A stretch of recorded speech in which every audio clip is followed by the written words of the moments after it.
I find it fascinating how so many people take issue with Batman's no-kill rule, which has been an established part of his character for decades. The amount of people who whine and complain about his unwillingness to kill, yet that same energy isn't seen for the dozens of other superheroes in DC and Marvel comics. Now, if you're the type of person who thinks the no-kill rule is stupid across the board and hates it being applied to every hero, fine, fair enough, that's one thing. But nearly every popular righteous hero has an established no-killing policy. Nearly every member of the Justice League abides by this. Everyone knows for a fact Daredevil has a no-kill rule, regardless if you're a comic reader or if you've only seen the Netflix series, due to Matt Murdock's devotion to being a Catholic. He believes everyone can be redeemed and deserves a second chance. What have you seen? Redemption, Frank. It's real. The people you murdered deserve another chance. What, to kill again, rape again? Is that what No, you Frank, want? to try again, Frank. And if you don't get that, there's something broken in you can't fix. You think God made you a one-man firing squad. There is goodness in people, even in you. Come on! Kill me! No! But you don't get to destroy who I am! And you will live the rest of your miserable life in a cave that this city rejected you! It beat you! I beat you! I swear, Daredevil is one of the top live-action comic book shows ever created. They cook too much with that show. I love you, bitch. I ain't gonna never stop loving you, bitch. I don't see anyone up in arms about Spider-Man not killing his villains. Oh, but the Joker is more of a menace than the Green Goblin.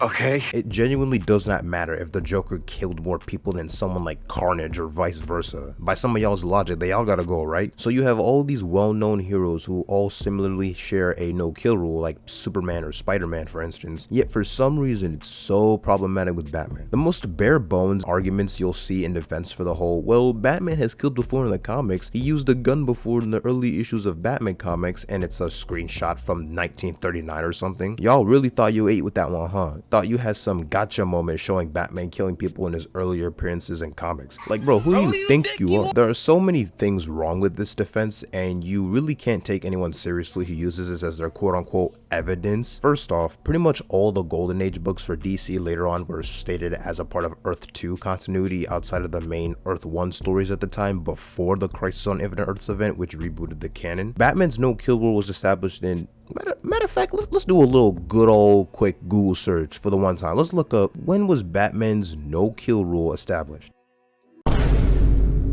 And when was Batman's first appearance?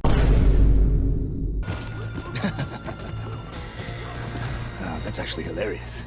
This has been a major characteristic for a majority of the character's publication history. That logic is moronic because it's like saying Superman shouldn't be able to fly or have the ability to shoot lasers out of his eyes simply because he couldn't do so during his first appearance in 1938. The symbiote initially didn't affect Peter Parker's emotions whenever he would wear it in the comics when it was first introduced, but the symbiote having such an effect on Peter's mental state is probably one of the things it's most known for nowadays. Literally not even a year later after his first appearance in comics, Batman's no-kill rule was set, so I'm not really sure what these people are trying to prove. Mind you, this was made before the existence of Alfred Pennyworth. Hell, Gotham City itself wasn't even established in those early Batman issues. The literal co-creator, and let's be honest, the guy who did most of the heavy lifting for the creation of Batman, Bill Finger, regretted ever allowing Batman to kill in the first place. He was never comfortable with that sentiment, and he was relieved to move away from it in a different direction. Hey, whoa, Superman's using his heat vision and Man of Steel? Ew, he could only leap tall buildings in a single bound in 1938. What does this guy think he is flying around like that? You wanna know what I'm really tired of? People making fun of the infamous quote, if you kill a killer, the number of killers in the world remain the same. Correct me if I'm wrong, but I'm pretty sure this was never stated by Batman himself in any medium. Some internet dork probably just made it up somehow, and everybody and their mother automatically believed Batman said that unironically. Many people have a problem with just the simple fact that Batman refuses to kill any member of his rogues gallery, whether it's the Joker, Penguin, Two-Face, Riddler, it doesn't matter. They think the lives taken by these villains is Batman's fault for not taking them out in the first place. It's supposedly redundant to see them get locked up in Arkham Asylum or Blackgate Prison just to end up escaping and kill God knows how many people, then rinse and repeat. People need to realize it is not Batman's job as Gotham's protector to be judge, jury, and executioner. It isn't Bruce Wayne nor Batman's duty or obligation to kill the Joker or any of his goons. If Joker continuously escapes from Arkham after just being locked up, that is not representative of Batman's incompetence in handling the Joker or him not putting him to the ground. That is more the failures leaders of the justice system and the courts. It's their obligation and responsibility to deal with these criminals and psychopaths after they've been apprehended by Batman. If Batman uses his detective skills to find kidnapped victims thanks to the machinations of Mad Hatter or Victor Zsasz, obviously he'll find them, knock them out, and bring them to justice as usual. But if they're not probably dealt with after the fact because of the lack of the death penalty, lack of a secure jail cell or whatever, that's not Batman's fault. He did his job. Not to mention, Batman is not an anti-hero. He's literally buddy-buddy with the freaking commissioner of the GCPD, Jim Gordon, despite the fact that many deem Batman as an out-of-control vigilante. Why would he want to tarnish that working relationship with the GCPD by murdering criminals left and right? He would literally just be turned into another target for law enforcement, especially when he has a lot of respect and camaraderie with James Gordon, the same dude who's hell-bent on doing things by the book.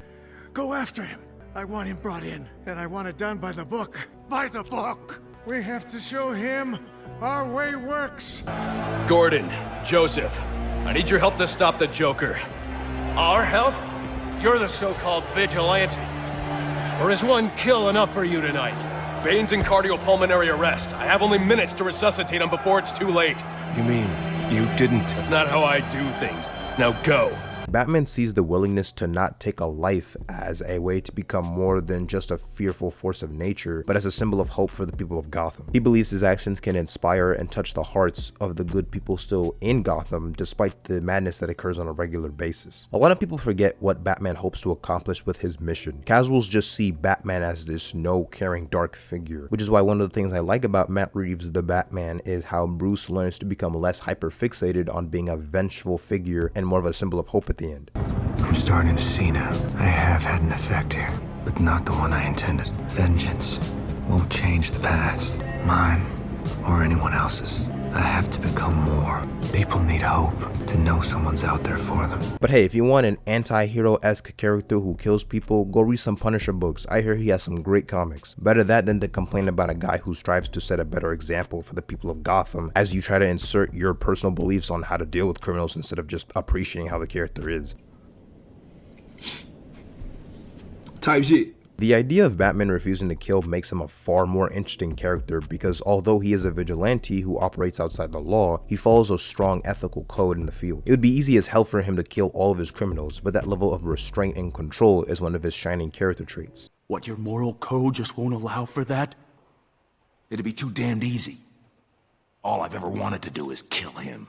But if I do that, if I allow myself to go down into that place, I'll never come back. I'm not talking about killing Penguin or Scarecrow or Dent. Just him, because he took me away from you. That moral framework is what sets him apart from any of his enemies in a clear and understandable manner. Many people like Jason Todd would argue, well, just kill the Joker, it's not that hard. The Joker has done so much damage to his loved ones and to the countless citizens of Gotham. Okay, but what exactly defines the line when it's acceptable to kill and not kill someone? Because if Batman did finally only kill the Joker and not go on a murderous rampage on his other villains, many people would rightfully call him out and be like, hey yo, how come you didn't murder Victor Zsasz? He was literally killing people for fun. Why didn't you kill all those villains years ago? The logic for allowing Batman to kill the Joker and Joker only could literally be applied to any of his villains. Poison Ivy's a freaking eco-terrorist and Victor Zsasz is a serial killer. Witnessing the death of his parents as only a child cemented a determination in never becoming anything resembling the man who took his parents. The no-kill rule ensures Bruce never takes part in the cycle of violence that made him this way in the first place. So with all that in mind, you can paint a clear picture on the tomfoolery with the DCEU and Zack Snyder's take on Batman. It's no secret Snyder has absolutely zero understanding of Batman or any DC character for that matter. I've seen plenty of people defend Ben Affleck's version in Batman vs Superman, stating how Batman killing is the whole point, or him killing people is supposed to be deemed as a bad thing, as he later learns from it when coming to terms with Superman or whatever. On one hand, it could be a cool thing if a creative took a character and was like, hey, I want to do something interesting with this established lore I understand, and want to have a unique twist on things. But that's not what happened with Zack Snyder. He didn't have some deep understanding of Batman's character and decided to do something special with his established mythos. He made Batman kill because he thinks it's cool and it makes Batman irrelevant if he doesn't kill or some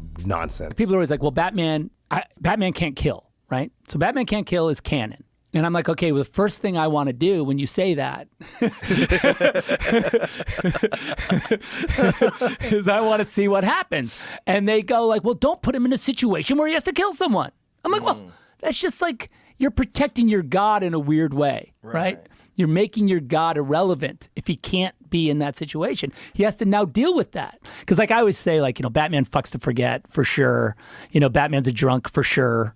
Because like he has huge trauma, right? Like, and I think that like, you wonder why he's a playboy. It's because like, like anybody, like that's a common, fucking forget is that's a real thing. That's a way to deal with trauma, and I think that like, I have there's that bit, he like wakes up and there's like just painkillers on his bedside table and he just like pops them and drinks some wine. I'm just like, to me, that's Batman. What an idiot. What a idiot. What a idiot. What a dingleberry. Hey yo, Snyder fans, I get y'all praise the man. I can almost respect the loyalty. But is this y'all glorious king? This your man's right here? You'll be me writing like, bro. You're a victim. Here we go, CSI. Dude literally just wanted to be a contrarian and do the opposite of what's agreed upon with Batman's character instead of doing something of substance or intrigue. He's also said some other nonsensical BS like how people are getting mad at something that isn't consistent with canon, which is ironic because he's barely read any of the established canon. It is factually incorrect to say people don't want Batman to be put in a situation where the ideal scenario would be to kill someone. Literally some of the best Batman stories written tackle this sentiment. You also have your classic, well, Batman killed in every other live action movie version like the Tim Burton movie, so why is it a big deal here? How does Batman killing in other mediums justify him killing in the Snyderverse? This sense of whataboutism seen in fandoms is the most brain dead thing ever. The issues with Batman's characterization in BVS is not impacted in the slightest due to the actions of other previous incarnations. People are just shifting the focus to defend their slop. Saying Batman is only relevant if he kills people is like saying Superman is only interesting when he's evil. It's just nonsense. I just don't know why it's so hard for people to understand the simple fact. Batman does not kill. It's not rocket science, my boy. If you're really that desperate to see a Batman-like character who kills, go read some Red Hood, nigga, or like stop trying to cement your beliefs onto his character. And seeing casual viewers criticize Batman's no-kill rule, despite the fact that that same mentality is upheld by so many other great superheroes in the genre, is just proof of wanting to hate on something that's popular or claiming someone or something is overrated. They'll come up with the most mind-numbing defenses for why Batman should kill, or oh, he doesn't help the people of Gotham enough, and all those other statements in Japanese. The less Zack Snyders we get and the more Matt Reeves like-minded folk are given opportunities to create proper Batman adaptations in the future would be for the better, because I'm about sick and tired of this Batman buffoonery.